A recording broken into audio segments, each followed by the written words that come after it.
You're listening to Puma Podcast. Hi, I'm Nina Torralba, Puma Podcast. You're listening to Teka Teka News. In this episode, So kung manonood ako ng pelikula, ang una kong preference muna, kung ano yung totoo. Alam mo, kung French siya, gusto ko siya marinig na nakasalita in French.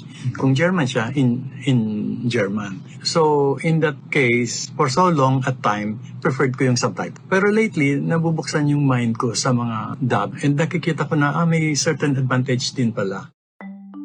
it's August, Buwan ng Wika. At naririnig na natin ngayon ang wika natin sa mga dubbed films at series ng Netflix, Prime Video, View Philippines at iba pang streaming platforms. But for many reasons, Filipinos are divided over dubs. May mga natutuwa, nag-e-enjoy, at may nababaduyan, nagki-cringe. Paano ba mahalin ang sariling wika sa mga dub?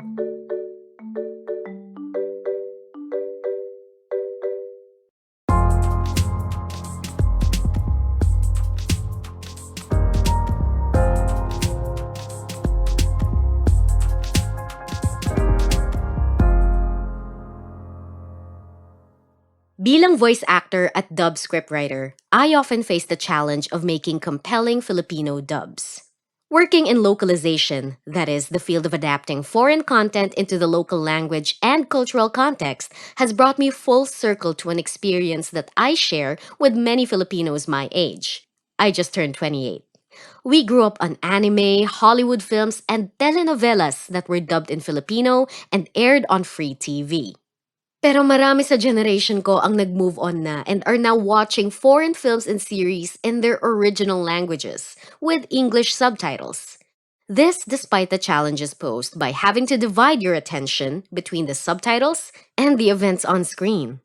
Pag nanonood ako ng pelikula at nagbabasa ng subtitle, hindi ako nakaka-focus dun sa nuances ng mga galaw at expression ng mga mukha nila. Hindi ko nasusundan yung emotional journey. So, nakita ko, ang dami akong namimiss pala na hindi nakukuha. So, that made me slightly open lately sa mga dubbed na pelikula. Pero, ang naging limitasyon naman nito, yung napapanood ko mga dub, parang natuturn off ako, naaasiwa ako kasi parang, ba't siya nagkasalita ng Tagalog? Parang hindi ako makapaniwala. Yan si Ricky Lee, our national artist for film and broadcast arts. He recently gave a lecture to the students of a dub scriptwriting class at Hit Productions, the studio behind the Filipino dubs for Netflix titles Stranger Things, Wednesday, Don't Look Up, and recently, Heart of Stone starring Gal Gadot. In a video posted on Hit Productions' social media pages, Lee discussed his preference for watching films and series in their original languages and the dilemma of watching Filipino dubs. In this regard, he took a critical point of view as well. Maybe it's because technically kasi hindi mahusay yung pagkakagawa. Either hindi nagsaswak, hindi nagsisync yung galaw ng bibig, or yung phrasing mali, or hindi tama dun sa characterization, sa konteksto ng character. Yung naririnig ko, masyadong literal, siguro yung pagkaka-translate. So mayroong disconnection agad ako nararamdaman pag pinapanood. So ginibag ko. Like, parang ayaw ko ng mga dub. Pero nakikita ko na posibleng kung mataas yung technical content, ang technical na paraan ng pagkakadub, pwede ako maniwala na isang German nagtatagalog. Across social media, Pinoy fans of other foreign language titles like American films or Korean dramas can be much harsher, or at the very least, less nuanced with their opinions. A meme by Op Academy, a Facebook page for Korean content, reads, "Mas gusto ko pa din magbasa ng English subtitle kaysa manood ng K-drama na Tagalog dubbed." May mahigit 22,000 laugh reactions ang post na to. The nearly 1,000 comments under the post are divided between people simply saying, true, agree, or same, and others who offer more detailed reasons for their preference. Ang sabi ng ilan, mas feel kapag naririnig ang original na boses ng mga K-drama actors. But there are a handful who do prefer to watch Tagalog dubs dahil mahirap pagbasa ng subtitles. There are many reasons that Pinoys watch films and series in their original languages instead of the localized versions. At para sa akin na nasa ganitong linya ng trabaho, wala namang kaso dun. It was only less than 2 years ago that I began working in localization, and much later than that I even started watching dubs again. I'm comfortable speaking and writing in English. That's why the story is written this way. Pero di ko rin naman masasabing di ako komportable mag-Tagalog. Depende na lang sa kung saan ako mas komportableng kausap ang kaharap ko o kung paano ko gustong sabihin ang naiisip ko. And this is the idea at the heart of a well-written dub. The idea that we Filipinos express our different thoughts, feelings, and experiences differently. And we engage with language differently. Let's pause for a break. When we come back, we'll hear from the experts about how to write good dubs and why we do it.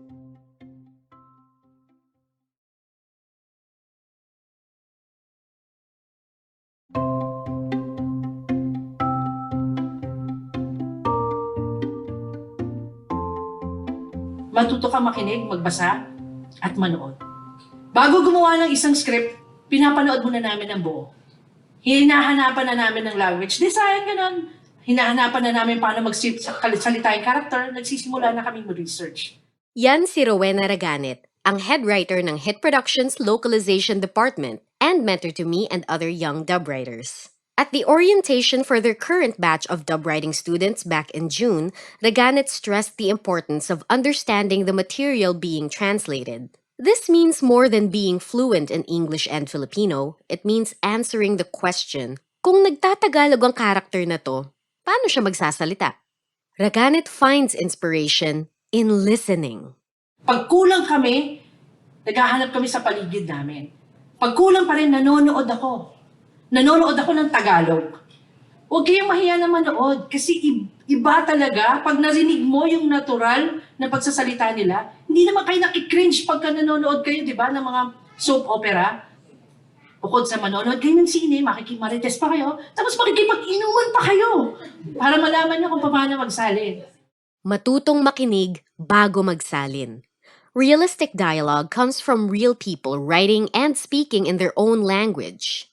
At kung gusto mo mang subukan ang dub writing o ang panonood ng mga dub, o kung iniisip mo lang, bakit ba kailangan pa natin ng mga dub? It's worth remembering that well-written dubs reflect the people around us, friends, families, and even strangers. And they'll know it when they hear it. I have an uncle in the province when I was starting to write now for those Spanish telenovelas and we had a reunion. He came up to me and asked, "Grabe, ang galing-galing ninyo. Paano nyo natuturuan yung mga Mexicano na mag-Tagalog?" They actually believe that those actresses, those Spanish telenovela actresses and actors were speaking Tagalog. Yan naman si Rudolph Baldonado Jr., head of localization sa Hit Productions, speaking at the same event. Of course, there's more to a good dub than just a good script. Writing goes hand in hand with casting, directing, voice acting, recording, and sound mixing. When these things are all done well, the dub recreates the experience of watching a film or series in its original language, na para bang walang nagbago, nagtatagalog lang yung mga karakter. Baldonado and Raganet acknowledge that poorly made dubs do exist and that some people's perception of dubs, cringe, corny, baduy, has been shaped in part by watching those. But they are committed to being part of a new wave of well-made dubs that anyone can enjoy, even those who don't watch them. And this has already started to happen. In December 2022, a clip from the dub of the Netflix series Wednesday went viral on social media. The scene shows Wednesday Addams on a tour of Nevermore Academy with her roommate Enid Sinclair and fellow student Ajax Petropoulos. The rest of the Addams family also appears in the clip. Full disclosure, ako ang nagdub kay Enid. Sa Facebook comment section, syempre, may mga hindi natuwa. One comment says, "Di talaga maganda magdub ang mga Filipino VA." Another criticized the translation of one important line. Pero yung iba, the positive reactions range from okay naman to it's great. Some have expressed a bit of pleasant surprise that Filipino dubs can be good, and others came to the defense of dubs, noting the work that goes into them and the problem with the mindset that just because something is in Filipino, it's automatically bad. Wednesday is not the only dub that's found an eager audience. In November 2022, Disney released the official Tagalog soundtrack of its 2021 film Encanto, made by Hit Productions. Wag Ikwento si Bruno, our version of We Don't Talk About Bruno, now has 24 million views on YouTube. And then, there's the series Good Omens on Prime Video, dubbed in Filipino by the studio Ayuno Philippines. Various clips featuring lead characters Crowley and Aziraphale have been going around recently, and fans are loving the dubbers' performances and the translations for a number of lines. Mas may kirot, mas may kilig sa sarili nating wika. Di ba may mga bagay na sa sariling wika lang natin nasasabi? Kilig, gigil, tampo. There aren't direct translations of these words in the English language. The closest equivalents don't quite capture the experience of feeling them or talking about them. Kaya siguro, pag sinabing mahalin ang sariling wika, di naman ibig sabihin na yun na lang ang gagamitin o papanoorin mo lagi. Ang mahalaga, kilalanin natin kung ano ang nagagawa para sa atin ng sariling wika. May mga bagay at emosyon na sa sariling wika lang natin na ipaparating. May mga tao sa buhay natin na sa sariling wika natin talagang nakikilala o naiintindihan ng mabuti. At may mga birong na-enjoy natin at problemang dinadamdam natin sa paraang Pinoy lang ang makakaranas. Mahalin natin ang sariling wika sa mga Filipino dub. Kasi atin at para sa atin talagang mga yun. At kung di man para sa iyo mismo, para yan sa kapwa mo Pinoy na yun ang mas na-enjoy o naintindihan.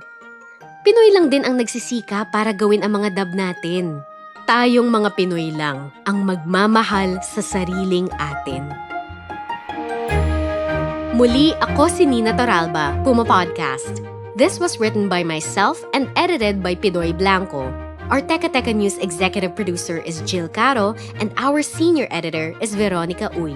Share this episode and the Filipino dub with a friend or two. And of course, don't forget to follow Teka Teka News and Puma Podcast on your favorite podcast app or on YouTube. Maraming salamat po at maligayang buwan ng wika.